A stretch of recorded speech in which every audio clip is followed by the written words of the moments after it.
책 읽어주는 여자 에제를 사랑해주시고 기다려주신 유튜브 가족 여러분 반갑습니다. 지난주에 어디 잠깐 나들이라도 좀 다녀오셨나요? 지난 시간에는 제가 경북 포항의 호미반도 해안 둘레길을 추천을 해드렸는데요. 오늘은 전라도에서 제가 다녀본 곳 중에서 아주 인상적이었던 곳을 한 곳 추천을 해드리면 목포의 해상 케이블카가 아주 또 근사하더라고요. 우리나라 케이블카 중에서는 최장거리인 왕복 40여 분을 자랑하는데요. 산을 지나고 바다를 건너서 또 저 아래 점점이 떠있는 섬들을 바라보면서 하늘을 떠가는 기분이 또 아주 근사했습니다.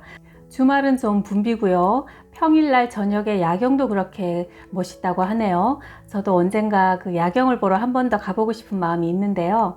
근처에 계시는 분들은 한번 가보시면 6월의 소풍으로 아주 좋을 것 같습니다.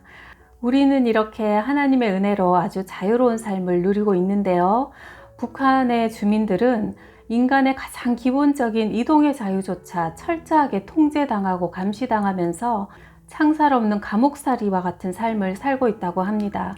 특히나 종교인들, 크리스천들이 당하는 고통은 이루 말로 다 표현을 할 수가 없는데요. 오늘은 제가 고문으로 다리를 절단당한 북한의 여성도와 결국은 순교한 전도자 명희를 소개해 드리겠습니다. 그리고 한 번 들어가면 살아서 나오지 못하기 때문에 죽음의 계곡이라는 별명이 붙은 북한의 정치범 수용소의 한 단면을 보고해 드리겠습니다. 고문으로 다리가 잘린 북한의 여성도.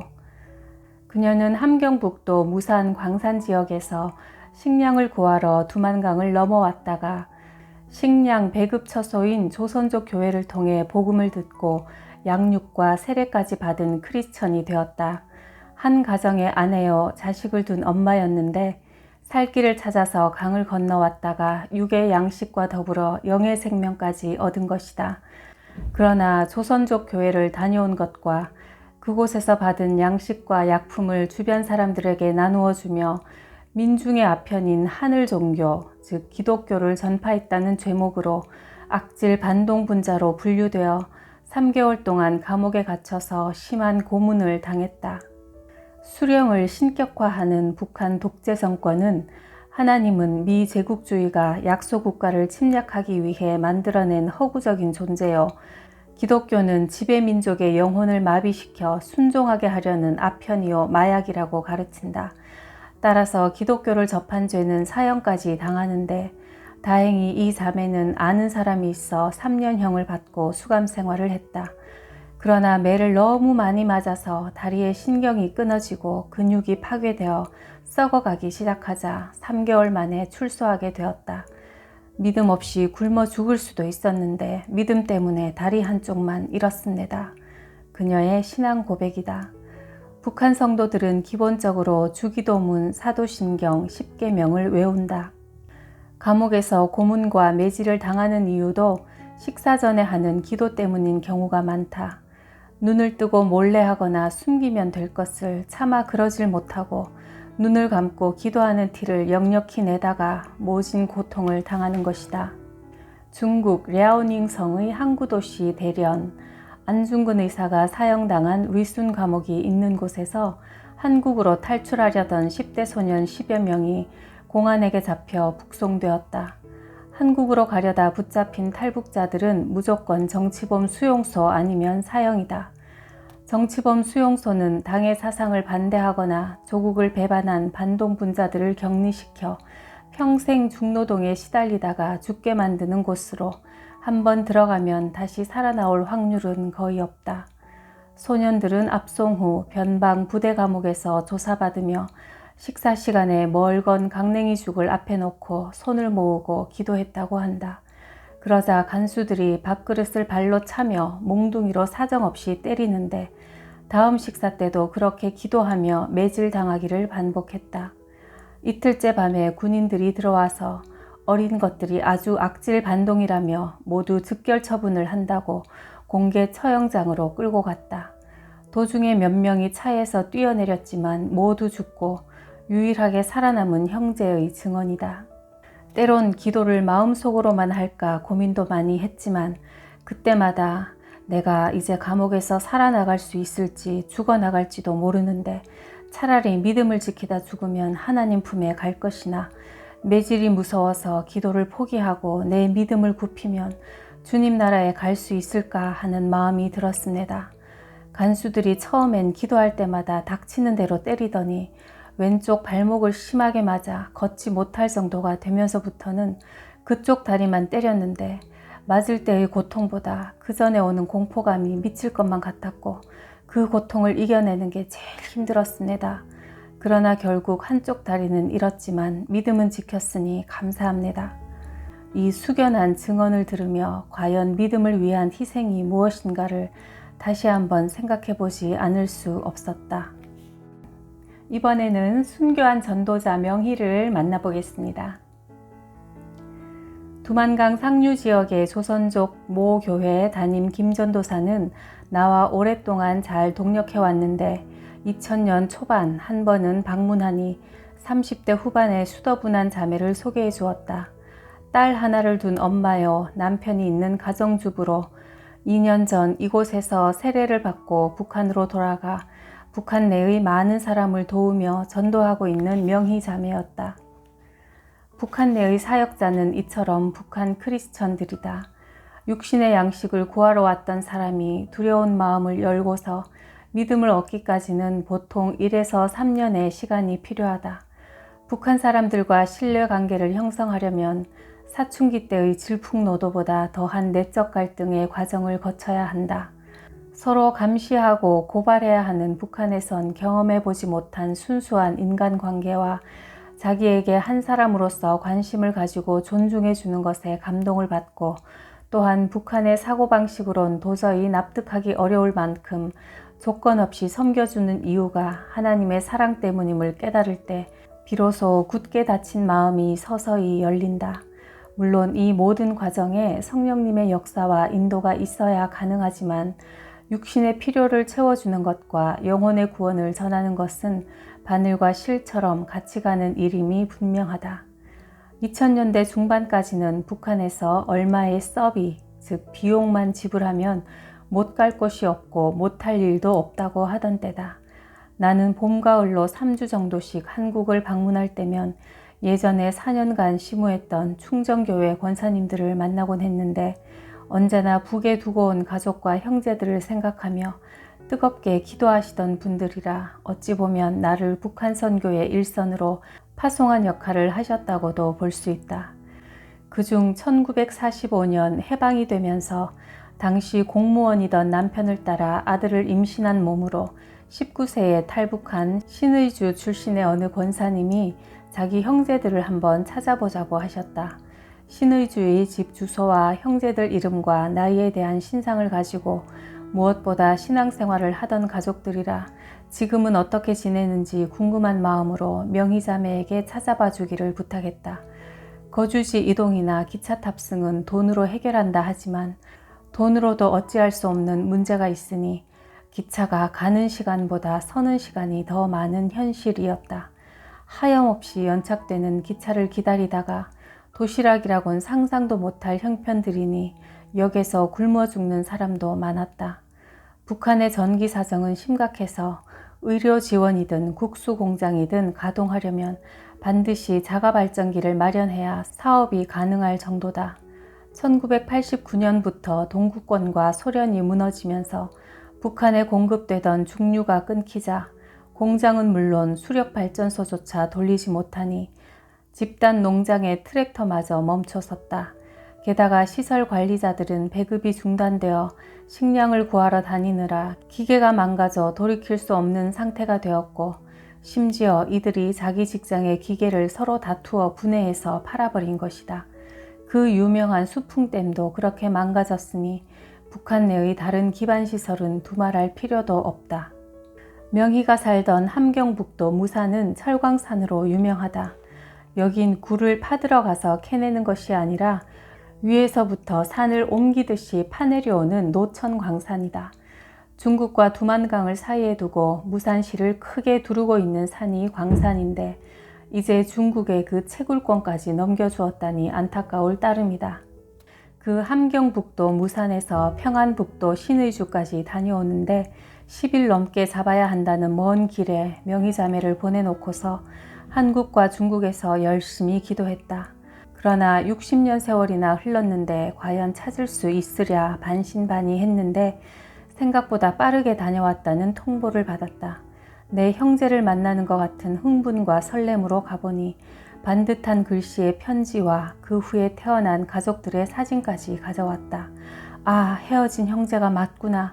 지금은 너무나 다른 환경과 조건에서 살고 있는 형편이 고스란히 담긴 편지와 흑백 사진을 보며 분단된 민족의 아픔과 이산가족의 고통을 느낄 수 있었다. 가장 궁금했던 신앙의 문제는 아무 대답도 듣지 못했다고 전하면서 명희는 권사님의 오빠 표정이 마치 너희가 지금 우리 사정을 알기나 하느냐? 우리를 두고 가버린 사람들이 그런 말을 할 자격이나 있느냐고 묻는 듯 했다고 한다. 권사님의 재차 부탁으로 이번엔 평양에 산다는 둘째 오빠까지 찾아가서 믿음 안에서 살다가 천국에서 만나자는 염원의 복음을 전하기도 했다. 그렇게 주 안에서 여러모로 수고하던 명의자매가 북한 보위부에 예수 믿고 전도하던 것이 발각되어 검거됐다는 소식이 들렸다. 일주일간 변방부대에서 조사를 받다가 이송하는 군용 트럭에서 탈출하려고 뛰어내렸는데 그만 척추를 크게 다치고 말았다. 그동안 얼마나 심하게 고문을 당했는지 온몸에 성한 곳이 없고 내상까지 입어서 살 가망이 없어 보이자 집으로 돌려보내졌다. 어떻게 도와줄 수 있을까 그저 기도만 하고 있는데 워낙 중상인데다 사상범이라 병원 치료도 받지 못해서 며칠 동안 의식을 잃고 지내다가 그만 주님 곁으로 떠나고 말았다. 북한 성도들이 당하는 박해와 고난을 우리가 어찌 다 알 수 있으랴. 처음 만났을 때 밝게 웃던 그 순박한 모습이 내내 잊혀지질 않는다. 이번에는 사회주의 지상 낙원안의 인간 생지옥이라고 하는 정치범 수용 소속으로 한번 들어가 보겠습니다.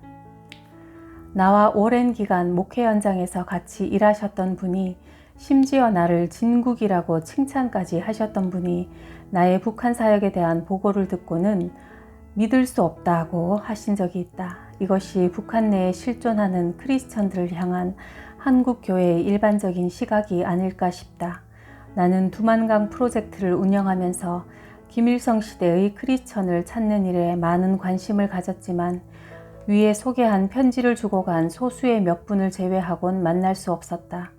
그 이유는 살펴보면 북한 정권이 신앙을 포기하지 않은 성도들은 순교시키거나 탄광, 수용소 같은 극한 지역으로 보내어 살아나오지 못하도록 관리했고 또한 죄를 지으면 3대를 멸하는 연좌제 때문이라 본다. 즉 신앙을 가진 할아버지 할머니의 얼굴도 모르는 손자 손녀까지 특별 지역에 가두어서 세상 밖으로 나오지 못하도록 통제하여 믿음의 대를 끊어버린 것이다. 탈북자 이순옥 씨는 우리나라보다 유엔과 미의회, 영국, 프랑스, 일본 등 외국에서 더 많이 알려졌는데 수용소 안에서 보고 경험한 경이로운 크리스천들에 대해 다음과 같이 증언한다. 나는 김일성대학 경제학부를 졸업했기 때문에 개천 수용소에서 죄수의 신분으로 유일하게 생산 지휘와 재정 업무를 맡게 되었다. 그래서 죄수들이 일하는 작업장을 이곳저곳 갈 수 있었다. 어느 날 재정부장 교도관이 나를 불러놓고 단단히 교육을 시켰다. 너는 오늘부터 매일 어떤 공장으로 나가야 하는데 거기는 정신병자들만 모여있다. 그들은 당과 수령님을 믿지 않고 하늘을 믿는 미친놈들인데 세 사람만 나타나면 하나님을 전파하려고 몸부림을 치는 정신병자들이라 다른 죄수들과 격리해 작업을 시킨다. 그러니 너는 정신 바짝 차리고 절대 눈길도 마주치지 마라. 그렇지 않고 네가 그자들이 믿는 허망한 하늘을 전파받으면 너도 똑같은 고통을 당하게 될 것이다. 나는 거기 가서 그 사람들을 보는 순간 너무나 충격을 받았다.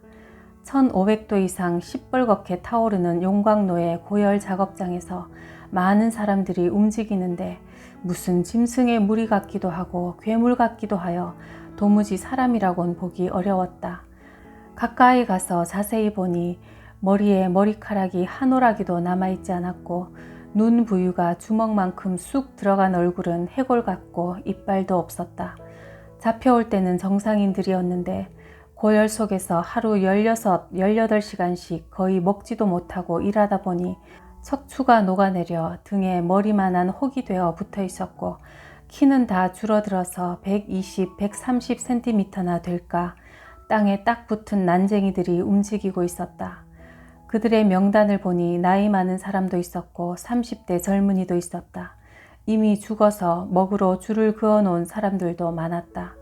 황해도 은율교회 장로 최모 씨를 비롯해 북한의 각 도에서 끌려온 기독교인들이었다. 다른 죄명은 없고 오직 하늘을 믿는다는 이유 때문이었다. 그들의 작업장에는 교도관들이 말로 일을 시키지 않았다. 가죽 채찍을 윙윙 휘두르고 다니면서 묵묵히 일하는 사람들을 사정없이 내리쳤다. 게다가 그들은 땀을 많이 흘린다는 이유로 옷도 입혀져 있지 않았다. 맨몸에다 시커먼 고무 앞치마 하나만 걸쳤는데 용광로의 뜨거운 불꽃이 앙상하게 말라붙은 살가죽에 튀고 또 튀어 딱지가 않고 그 자리에 쇳물이 또 떨어지고 타버려서 그들의 피부는 한 곳도 성한 데가 없었고 마치 짐승의 가죽처럼 변해버렸다. 어느 날 나는 그곳에서 너무나 참혹한 광경을 목격하게 되었다. 작업장 한가운데 수백 명의 그 죄수 아닌 죄수들을 모아놓고는 담당 교도관 2명이 눈에 핏발을 세우고 미친 듯이 고함을 치며 날뛰고 있었다. 너희들 가운데 한 사람이라도 좋으니 허황한 하늘을 안 믿겠다고 말하라오. 그러면 바로 석방되어 자유의 몸이 될 수 있다. 만약 너희 중 한 놈도 나서지 않으면 내가 당조직으로부터 추궁을 받게 된다. 어서 누가 대열 앞으로 한 발자국 나서라. 그러나 너무나 이상하게도 수백 명의 그들은 약속이나 한 듯 꿈쩍도 하지 않고 오직 침묵으로 맞섰다. 그러자 독이 오른 교도관이 달려들어 닥치는 대로 8명을 끌어내다가 땅바닥에 엎어놓았다. 그리고는 말발굽처럼 철징이 박힌 구둣발로 사정없이 내리밟고 지디겼다. 순식간에 피투성이가 되어 허리며 팔다리뼈가 부러지고 머리통이 부서져 나가는 고통 중에서 그들은 몸을 뒤틀며 이상한 신음소리를 냈다. 나는 그 와중에서도 똑똑히 들을 수 있었다. 그들이 마지막 힘을 다해 울부짖는 소리를 주여, 주여, 주여. 이미 그들은 숨이 끊어졌지만 아직 분이 풀리지 않은 교도관들은 시뻘겋게 달아오른 쇳물 바가지를 끌어와서 시체 위에 들이부었다. 조금 전까지도 살아서 일하던 사람들이 순식간에 8개의 시커먼 숯덩이로 변해버렸다. 그 앞에서 교도관이 악을 썼다. 하늘을 믿는 자들의 말로가 바로 이것이다. 우리 당과 수령님을 믿고 따르지 않고는 살 수 없다는 것을 똑똑히 보아라.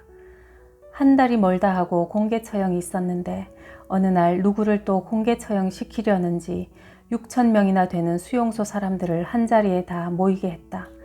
공개 처형 때는 언제나 하늘을 믿는 사람들을 맨 앞줄에 앉힌다.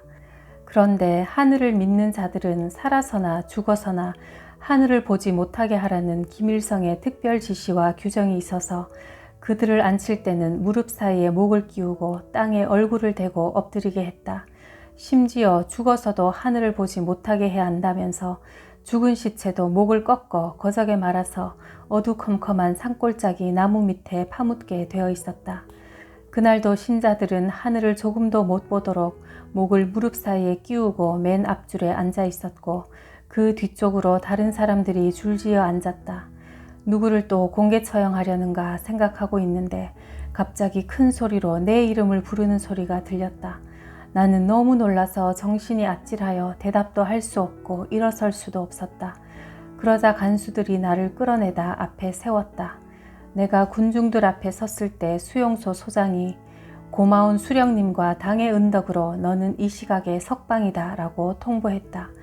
바로 그 순간 목을 무릎에다 끼우고 맨 앞줄에 엎드려 있던 신자들이 내가 석방된다는 소리에 약속이나 한 듯 동시에 고개를 번쩍 쳐들었다. 그때 나는 그분들의 눈빛을 보았다. 그들은 눈으로 간절히 말했다. 밖에 나가거든 자기들의 실상을 세상에 알려달라고.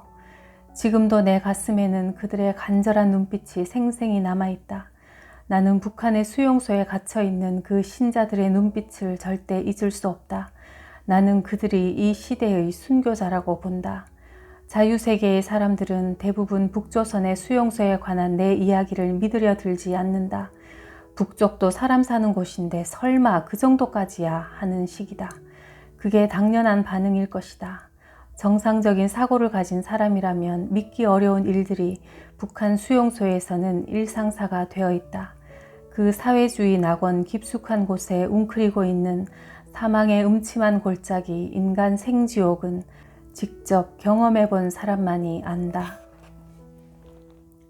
이는 북한의 강제 수용소에서 7년간 고초를 겪은 뒤 탈북한 이순옥 씨가 파리의 메종드 라디오 프랑스에서 증언하고 크리스찬 저널사에서 나온 그의 책 증언 꼬리 없는 짐승의 눈빛에서 기록한 내용의 일부다. 이를 두고 사실 여부에 대한 시비도 있는 줄 안다.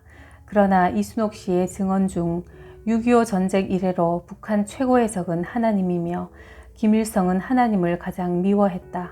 북한에서는 어떤 종류의 신앙이나 종교적 믿음을 가진 사람과 그 가족은 3대까지 처형되거나 평생 수용소에서 지낸다.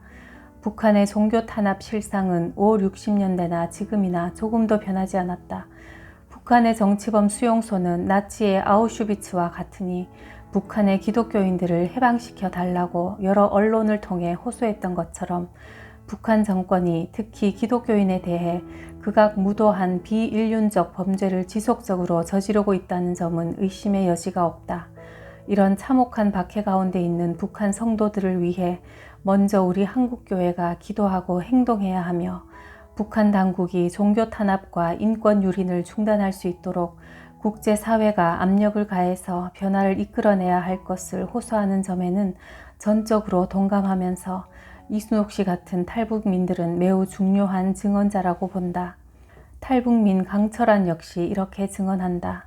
기독교를 탄압했던 그 어느 로마 황제도 북한만큼 잔악하게 교인들을 죽인 적은 없었다. 노출된 종교인들은 모두 처형되거나 수용소에 끌려갔다. 그들은 미친 사람으로 불리며 다른 정치범들보다 더 혹독한 강제노동을 받아야 했다. 기독교인으로 낙인 찍혀 수용소에 끌려오면 다시 살아나갈 수 없는데도 그들은 신앙을 버리지 않는다. 보이지 않는 하나님을 한 번만 부인해도 집으로 돌아갈 수 있음에도 불구하고 왜 자신들을 끔찍한 수용소 생활에 내맡기는지 나는 도무지 이해할 수 없었다. 또 어느 탈북자는 이렇게 힘주어 말한다. 북한은 체제 유지를 위해서라면 그보다 더한 짓도 얼마든지 할 수 있는 집단이다. 북한에는 수용소라는 말이 아예 없고 대신 관리소라 부르며 모두 산간오지의 위치에 있어 외부 사회에는 철저히 은폐된 비밀시설이다. 그러니 우리가 짐작도 못할 어느 곳에서 어떤 만행이 저질러지고 있는지는 경험한 사람 외에는 아무도 모른다. 세계 종교 박해에 대한 객관적인 연구가들에 의하면 북한은 오랫동안 세계 최악의 기독교인 박해국이다. 나도 여전히 이런 핍박 가운데 있는 북한 크리스천들의 이름을 여럿 가슴에 품고 그들을 위해 기도하고 있다. 우리의 믿음을 참 부끄럽게 만드는 진짜 신앙인의 모습을 보여준 북한 성도들이었는데요. 어떻게 북한 땅에 저런 절대적인 믿음의 사람들이 생겨날 수 있었는가, 그 구체적인 과정을 궁금해 하시는 분들이 많으셔서 다음 시간에는 하나님을 학습하러 왔습니다. 성도가 된 공산당 가족, 전도자가 된 북한 약사, 교회 집더미에서 출산한 산모 등 그 구체적인 사례를 몇 가지 소개해드리고 이 책의 소개는 마치도록 하겠습니다. 우리 이 책을 쓰신 김영길 목사님께서 북한 크리스천 살리기 기도운동을 전개하고 계시는데요. 매일 한 번 이상 북한을 위해서 기도해 주시고요. 그 약속을 지키겠다는 표시로 매달 1,000원의 후원금을 받고 있습니다. 76년간 고난받고 있는 북한의 성도들도 하루빨리 우리처럼 이 자유로운 삶을 누릴 수 있도록 우리 모두 기도의 힘을 모아주시기를 부탁드립니다. 이 책은 아래 링크를 통해서 쉽게 구입하실 수 있습니다. 우리가 앞으로 언젠가는 반드시 다가올 통일을 어떻게 준비해야 할지 자세히 안내해주는 참 귀한 책입니다. 여러분, 독일이 어떻게 통일되었는지 그 내막을 아시나요? 하나님은 고요할 때 임하신다라는 이 책은 제가 조만간 앞으로 여러분들께 소개해드릴 독일 번역서인데요. 독일 통일에 관한 한 대목을 오늘 먼저 살짝 읽어드리겠습니다. 얼마 전 동독 시절 라이프치히에 있는 니콜라이 교회를 담임했던 퓨러 목사님을 만났다. 그는 1982년에 그 교회에서 평화 기도회를 시작했다. 기도회 후에는 거리로 나가서 자유와 민주화를 외치는 평화 시위를 했는데 점점 더 많은 사람들이 모여들었다. 마침내 7년이 지난 1989년 10월 9일에는 2천여 명의 사람들이 교회에서 기도회를 하는 동안 7만여 명의 동독 시민이 시내에 모여 자유를 갈망하는 평화 시위를 벌였다. 동독 집권당이었던 사회주의 통일당은 유혈 대립이 일어나지 않을까 우려했지만 다행히 끝까지 평화적인 시위로 마무리되었고 이날의 사건은 니콜라이 교회의 역사에 다음과 같이 기록되었다. 2,000명이 넘는 사람들이 기도회를 마치고 교회 밖으로 나왔을 때 눈앞에 펼쳐진 광경을 우리는 결코 잊지 못할 것이다. 밖에는 수만 명의 사람들이 손에 촛불을 들고 기다리고 있었다. 촛불이 꺼지지 않도록 보호하려면 두 손으로 초를 감싸쥐어야 했고 때문에 돌멩이나 몽둥이를 동시에 들 수 없었다. 그리고 기적이 일어났다. 그날은 우리 주 예수님의 성령이 임하신 저녁이었다. 승리자도 패배자도 없었고 아무도 다른 사람을 짓밟으며 승리의 개가를 올리지 않았고 아무도 체면을 잃지 않았다. 심지어 유리창 한 장 깨지지 않았다. 평화의 힘을 경험한 잊을 수 없는 사건이었다. 그리고 한 달 뒤인 1989년 11월 9일에 베를린 장벽은 무너졌다. 사회주의 통일당의 중앙위원회 위원이었던 진더만은 죽기 전에 이렇게 말했다. 우리는 모든 것을 계획했고 모든 사태에 대비했었다. 그러나 오직 촛불과 기도에만은 그렇게 하지 못했다. 이 모든 것이 1982년의 작은 기도 모임에서부터 시작되었다. 우리는 하나님의 능력과 그분의 자녀인 우리 자신의 능력을 너무도 자주 과소평가하면서 사회에 미치는 그리스도인의 영향력이 미미한 것을 안타까워한다.